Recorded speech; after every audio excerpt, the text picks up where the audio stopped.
Opening the center immediately offers white chances for rapid development and initiative. Developing a knight to its most natural outpost immediately contests the center and prepares for further queenside expansion. Developing a knight to its most active square prepares castling and supports a central pawn advance, contesting the e4 square. Solidifying the center and preparing to develop the bishop, this move steers towards a more strategic closed game. Establishing central pawn presence now claims more territory, preparing for pawn breaks and piece development. The bishop's check immediately contests white's central control and disrupts their knight development, forcing a reaction. Prophylaxis is the key. This bishop exchange denial preserves white's pawn structure and maintains king safety.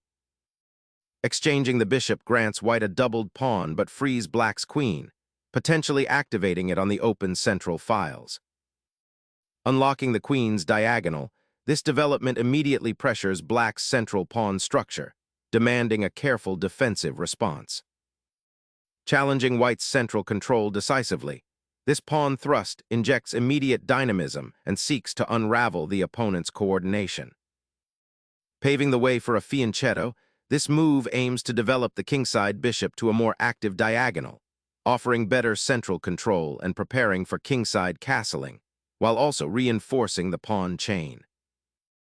Safeguarding the king by tucking it away prepares for central pawn breakthroughs, solidifying the kingside's integrity. Developing the bishop to its natural active diagonal prepares for potential central pawn pushes and aims to control key squares like d5 and f5, while also keeping an eye on black's kingside. Developing the knight to d7 now aims to reinforce the e5 square, preparing for a potential central pawn push, while also offering a route for the queen to the queenside if needed. A subtle move that prioritizes piece harmony and future flexibility over immediate confrontation. Securing the king's safety at last, while simultaneously preparing to bring the remaining pieces into the fray. A logical repositioning, the queen now eyes the center and prepares to support a potential pawn advance while solidifying its own position, anticipating any immediate threats on the kingside. Shifting the queen to c2 not only supports a potential advance on the queenside, but also prepares to challenge black's central pawn structure, potentially opening lines for white's pieces to exploit weaknesses. Initiating pawn expansion on the queenside seeks to undermine white's central pawn chain and prepare for a potential queenside majority, but it does commit the b-pawn, creating a slight structural weakness that might be exploited later. Opening the c-file immediately seeks to exploit black's slightly passive pawn structure, potentially aiming for an early queenside initiative before black can fully consolidate their piece play. Recapturing with the knight reestablishes piece contact, though it cedes the central d-pawn and allows white's queen potential entry to the c-file, a dynamic that needs careful watching. Puncturing the central pawn chain with e4 injects immediate dynamic energy, forcing black to confront the expanded scope of white's pieces and potentially creating weaknesses in the dark squares around the king if black's knight is dislodged from d5. Venturing the knight to b4 aims to disrupt white's central pawn structure and potentially eye the queen on c2, but it abandons the central square d5 and offers a pawn capture on c4 if white chooses to defend it aggressively. Instigating a central battle, white's queen now occupies a dynamic square, threatening to disrupt black's well-entrenched knight and potentially open lines for future play. This audacious pawn thrust immediately contests central space, injecting dynamism into what was shaping up as a rather solid, albeit slightly passive, position for black. By challenging white's e4 pawn, black seeks to unravel the compact structure and exploit any potential overextension from the opponent, hinting at a desire for active piece play and a more open game, forcing white to make a decision about how to resolve this pawn confrontation, which could lead to significant shifts in pawn structure and the opening of new lines of attack. Liberating the queen's bishop from its pawn confines, this aggressive sortie aims to disrupt black's knight outpost and create attacking chances on the queenside, potentially forcing concessions or weakening the pawn structure to gain an advantage. Initiating a daring outpost, black's knight ventures to the edge of the board, aiming to disrupt white's central control and prepare for an eventual c4 push. Opening the d-file after simplification abruptly disrupts black's queenside structure and creates immediate pressure along the now open avenue towards the enemy king.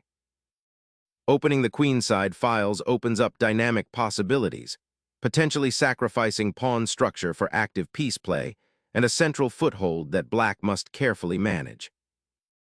Unlocking central squares and preparing for a knight's deployment to a dominant outpost on e5 or d6. This maneuver simultaneously targets black's advanced pawn chain while opening avenues for white's other pieces. Shifting the bishop to this square reestablishes a diagonal threat against white's kingside pawn structure and prepares for potential piece exchanges, aiming to simplify the position while improving piece activity. White is now aiming to exploit the weakened light squares around black's king, specifically the now undefended f7 square, by rerouting the knight. The intention is to force black into a difficult defensive posture. Opening the path for the knight to potentially join the attack on the kingside, this exchange simplifies the center and aims to dislodge white's advanced knight. By forcing the knight to retreat, black seeks to gain a tempo and improve the coordination of their own pieces, particularly the dark-squared bishop, which remains on a less active diagonal. The game now enters a phase where central pawn breaks become less likely, pushing both players to seek more subtle maneuvering and potential weaknesses on the flanks. Seizing the central file, the white queen infiltrates, creating immediate pressure on black's somewhat disorganized pawn structure and potentially opening lines towards the kingside, while simultaneously reinforcing the knight outpost on e5. Centralizing the rook on the d-file immediately contests an open line, and this repositioning aims to bolster black's central influence while simultaneously preparing for potential pawn advancements or knight maneuvers that exploit the now weakened e4 square for white's knight. Opening the central files now, white aims to exploit the potential instability of black's pawn structure while simultaneously improving the rook's active deployment. Challenging the center with a pawn thrust, black aims to disrupt white's central grip and create dynamic play, potentially opening lines for his rook and queen.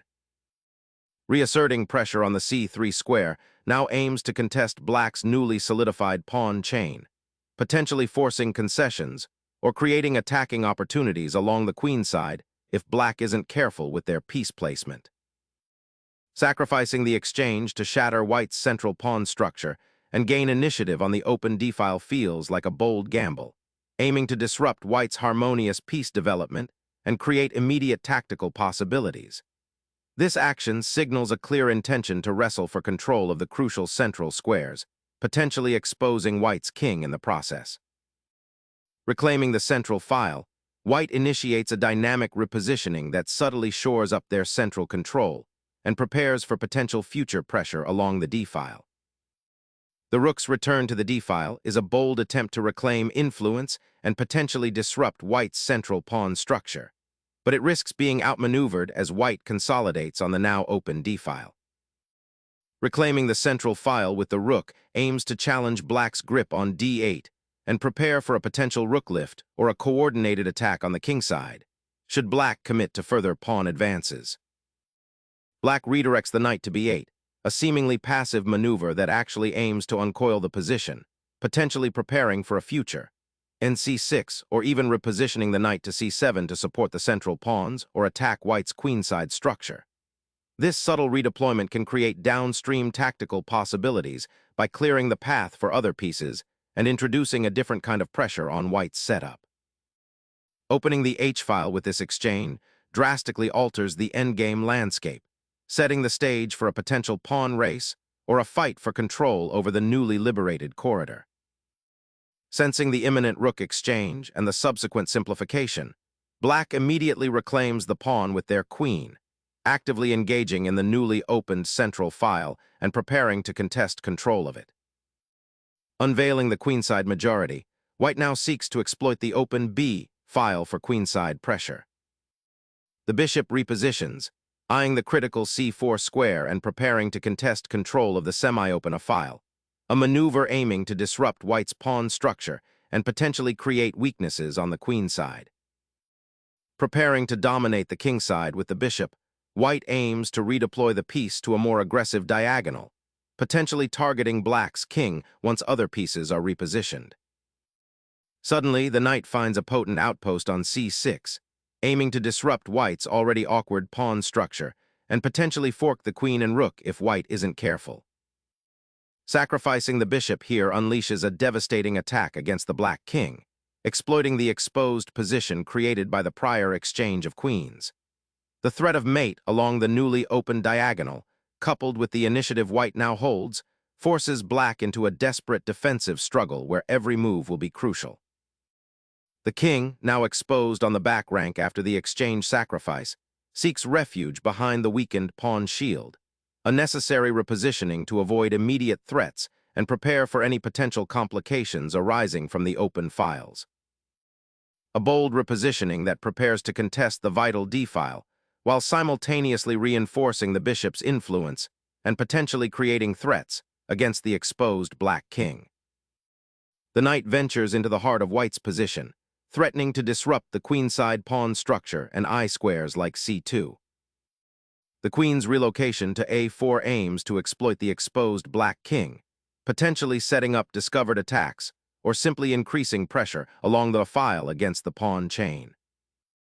Black's bishop sacrifice at c4 shatters white's central pawn structure and opens diagonal lines, potentially leading to a swift counterattack on the king. Seizing the open queen's diagonal after black's bishop ventured too far, this captures on the central square, immediately simplifying the position and forcing a material imbalance that favors white in the ensuing endgame. As the isolated d pawn now becomes a significant weakness for black to defend. Reclaiming central influence is a vital consideration, and the queen now re-engages the fight on the queenside after the exchange on the d-file, aiming to disrupt white's reorganized pawn structure and potentially exploit any weaknesses in the vicinity of the now less guarded white king. Securing the king's immediate safety from any potential discovered attacks or checks along the newly opened diagonal is paramount, especially as pieces begin to trade and the endgame approaches, offering a clear line of sight and escape route should it become necessary to reposition.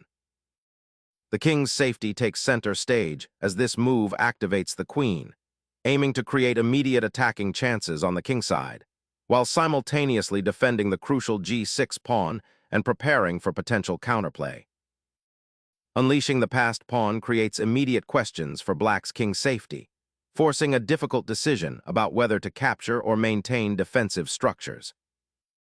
Unleashing the e-pawn to contest the center after a kingside exchange, black bravely challenges the established pawn chain and opens a diagonal for their own queen, embracing a more active, albeit somewhat exposed, king position. Seizing the open diagonal, white's queen aggressively penetrates, not only capturing a pawn but also setting up a direct assault on the dark squares surrounding black's king. Introducing a new pawn ally, h5 aims to create space for the king and potentially launch a queenside attack, a necessary counterpoint to white's recent pawn thrust. Unleashing a decisive discovered attack, the queen's sudden appearance on f8 forces the black king into a precarious, exposed position, stripping away any remaining defensive resources and setting up a swift, inevitable checkmate sequence. The black king, now exposed on h7, must contend with the open diagonal for white's queen and the looming pressure on the g-file. The pawn pushed to h5 attempts to create a shield, but it also weakens the light squares around the monarch, potentially allowing white's queen to penetrate further. Unleashing a stunning royal fork, the white bishop swoops in, directly threatening the black monarch and exploiting the now exposed king's diagonal. Abandoning the relative safety of the pawn shield for this squares offers the opposing king an unexpected chance to join the fray, potentially creating a chaotic battle where calculated risks could pay off handsomely. A devastating discovery awaits the black king as the queen glides across the board, forcing a surrender of the rook and dramatically simplifying the material balance in white's favor. Confronting the regal assault, black's king awkwardly sidesteps the imminent checker while simultaneously initiating a vital defensive maneuver, seeking refuge behind its own pawn structure and preparing to potentially launch a counterthrust along the newly opened g-file. a brilliant maneuver, forcing the enemy king into an exposed position and setting up a potential mating net.